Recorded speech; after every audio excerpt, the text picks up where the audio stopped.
নমস্কার, রাধেকৃষ্ণ রাধেকৃষ্ণ রাধেকৃষ্ণ। আজকে আমি শ্রীমদ্ ভগবদ্ গীতার ৩য় অধ্যায়ের ৪র্থ অনুবাদ পাঠ করব। কর্ম না করিয়াই কেহ কর্ম হইতে রেহাই পায় না, শুধু কর্ম থেকেই সিদ্ধি লাভ হইতে পারে না। রাধেকৃষ্ণ রাধেকৃষ্ণ। এখন আমি গীতা মাহাত্ম্য পাঠ করব।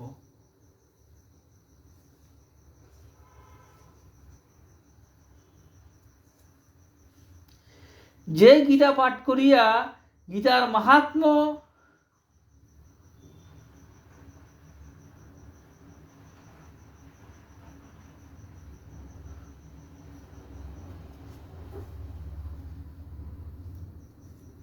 পাঠ করে বা শ্রদ্ধার সহিত গীতা শুনে তাহার পরম গতি লাভ হয়। রাধেকৃষ্ণ। শ্রীমদ ভগবত গীতায় কি জয়। শ্রী শ্রী রাধেকৃষ্ণ গোপাল শ্রীমদ ভগবত গীতায় কি জয়। রাধেকৃষ্ণ রাধেকৃষ্ণ রাধেশ। আপনারা সবাই প্রতিদিন গীতা পাঠ করবেন। গীতা আমাদের পবিত্র ধর্মগ্রন্থ, হিন্দুদের পবিত্র ধর্মগ্রন্থ।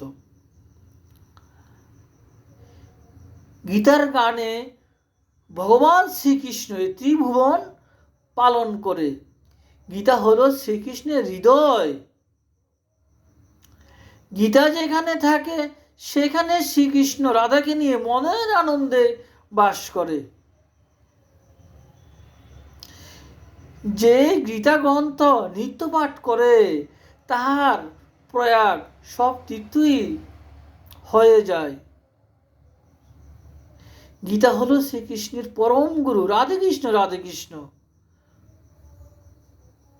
আজকে আমি কৃষ্ণ ভক্ত হয়েছি, সেটা আমার বহু তপস্যার জন্য। কৃষ্ণ ভক্ত হওয়া খুবই কঠিন।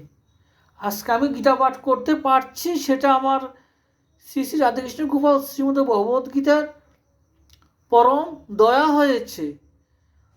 তাদের দয়া ছাড়া গীতা পাঠ করা অসম্ভব। রাধেকৃষ্ণ রাধেকৃষ্ণ। আমার এই গীতা পাঠ ভালো লাগলে আপনারা লাইক কমেন্ট শেয়ার করবেন। রাধেকৃষ্ণ রাধেকৃষ্ণ রাধেকৃষ্ণ।